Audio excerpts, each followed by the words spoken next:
శతమానం భవతి.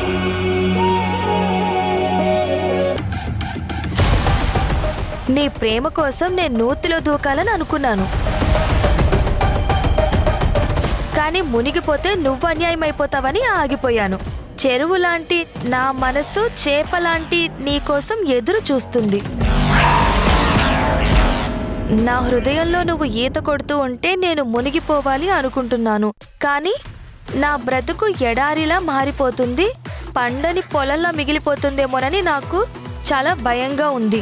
బీడు వారిన మనసులోకి నువ్వొచ్చి తొలకరి జల్లులా కురుస్తావని, ఎవరు విత్తనాలు చల్లకపోయినా మొలకెత్తి గడ్డిలా పెరుగుతావని, నా ప్రేమకి నువ్వు పులకరించిపోతావని, ఆ పులకింతలో నాకు చిన్న గిలిగింత పెడతావని, నేను కిలకిలా నవ్వుకుంటూ ఉంటే నువ్వలా సరసంగా నా వైపు కోపంగా చూస్తుంటే, నీ కోపాన్ని తగ్గించడానికి నేనిలా విలవిలా మెలికలు తిరుగుతూ ఉంటే నువ్వు నన్ను అల్లుకున్న మొలకల సన్నజాజి మల్లికలా హత్తుకుంటావని ప్రేమతో చూస్తున్నాను.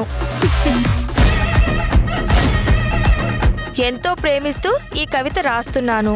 దీని మీద ఉన్నవి అక్షరాలు కాదు, నా హృదయంలో లక్షలుగా పేర్కొన్న నీ ప్రేమ చిరునామాలు అని తెలుసుకో. ఇట్లు నీ అమర ప్రేమికుడు. చిచ్చి, ఇది లవ్ లెటర్లా ఉందమ్మా, కానీ మరి ఇంత దరిద్రంగా ఉందేంటి?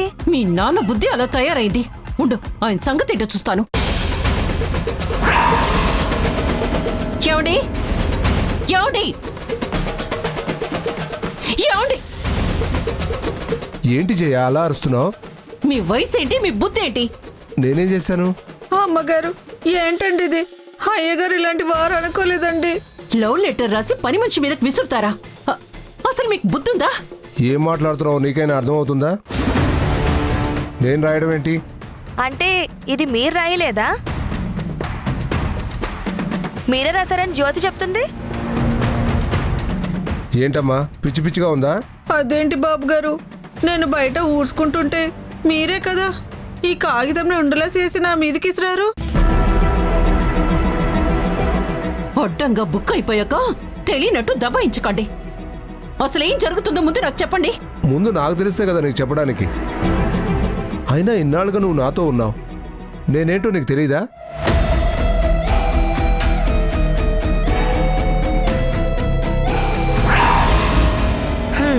అమ్మా, ఇది నాన్న పని కాదు, ఎవరి పనో నాకు అర్థమైంది.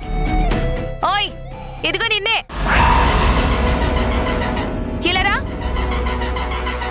రా.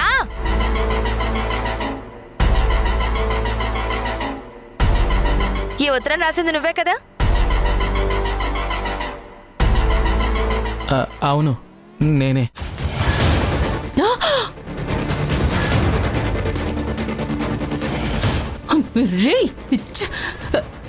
రే, నీకు ఒళ్ళు తిమిరిగా ఉందారా? ఇలాంటివి రాసి పని మనిషి మీదకి ఎందుకు విసిరావురా నువ్వు? ఏంటి బాబు, నీ వయసేటి నా వయసేటి, ఇలాంటి పనులు చేయడం తప్పు కదా? జ్యోతి, అది నీకోసం రాశానని నువ్వు ఫిక్స్ అయ్యి నా పరువు తీయకు. మరెవరి కోసం రాసావ్? నీకోసమే రాశాను, కానీ చెప్తే ఇప్పుడు నా పరిస్థితి ఏంటో నాకు తెలుసు, అందుకే చెప్పను. అడుగుతుంటే బెల్లం కొట్టిన రాయిలా అలా ఉంటావే, చెప్పు. నాకు కవిత్వాలు రాసుకోవడం అంటే ఇష్టం అండి.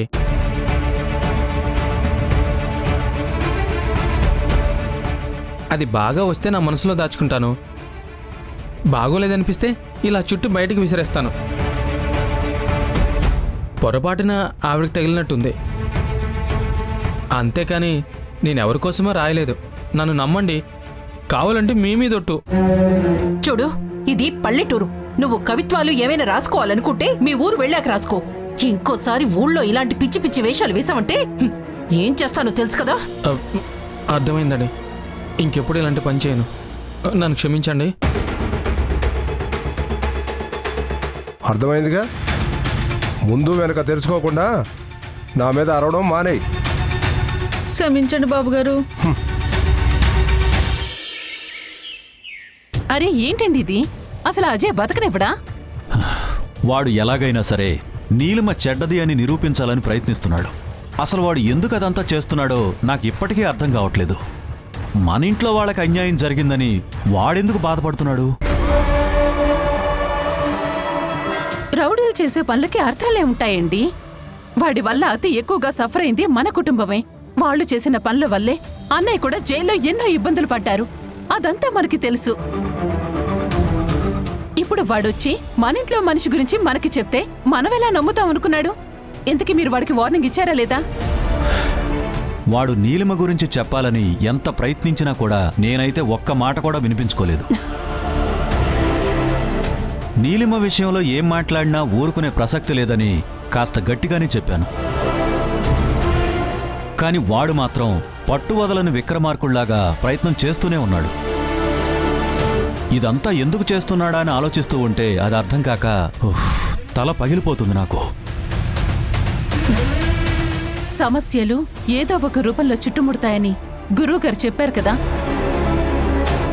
ఈ ఇంట్లో శుభకార్యం జరిగితే తప్ప ఎవరికీ మనశ్శాంతి ఉండదు అని చెప్పి ఆ రోజే ఆయన చెప్పారు.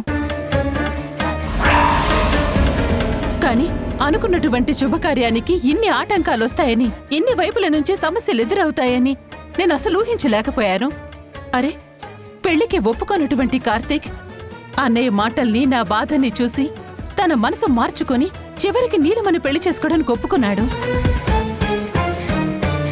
ఇంట్లో అందరూ సంతోషంగా ఉన్నాం. ఇక వాళ్ళ నెత్తి మీద అక్షింతలు గనక పడితే ఈ ఇంట్లో ఒక మంగళకరమైనటువంటి వాతావరణం వస్తుందని చెప్పి ఆనందిస్తున్నటువంటి సమయంలో ఇప్పుడు ఈ అజయ్ రూపంలో మళ్ళీ అది దూరం అవుతుంది. నిజమే ఊర్మిళ, వాడి జీవితం జైలు పాలవడానికి కారణం మన ఇల్లని తన మనసులో ఉన్నట్టుంది. మనల్ని ఎదిరించి ఏమీ చేయలేడు కాబట్టి నీలిమని ఇంట్లో చెడ్డ చేయాలని చూస్తున్నాడు.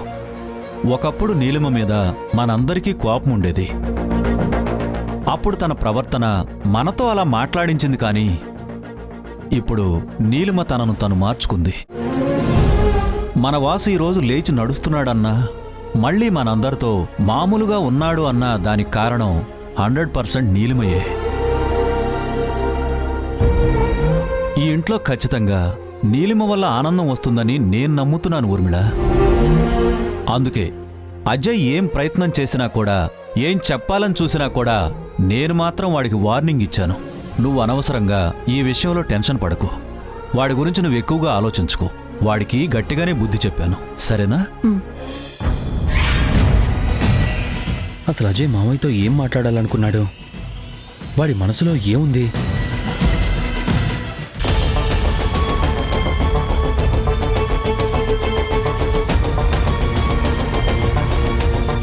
ఎక్కడికి వెళ్ళారండి? అత్తయ్య గారు మీతో మాట్లాడాలనుకుంటున్నారు. పల్లెటూరు కదమ్మా, ఓసారి అలా వెళ్ళి పొలాలను చూసుకొని వస్తున్నాం. చెప్పుంటే కల్కీని కూడా పంపించేదాన్ని కదా. పర్వాలేదు అమ్మగారు, మీరంతా గొప్పవాళ్ళు.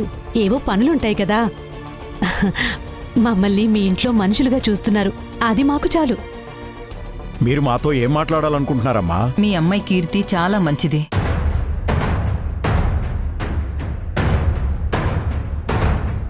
కొద్ది రోజులుగా మా ఇంట్లోనే ఉంటుంది కదా. తన పద్ధతులు అవి చూసి నాకు చాలా ఆశ్చర్యంగా అనిపించింది. అలాంటి మంచి మనిషిని ఎవరో వ్యక్తి మోసం చేశారు అంటే వినడానికి చాలా కష్టంగా ఉంది. పాపం గతాన్ని మర్చిపోయి తన గురించి తనే వెతుక్కునే ప్రయత్నం చేస్తోంది. ఇప్పుడు తన కడుపులో పెరుగుతున్న బిడ్డకి కారకుడు ఎవరో కూడా తెలియకపోవడం మరింత బాధగా ఉంది.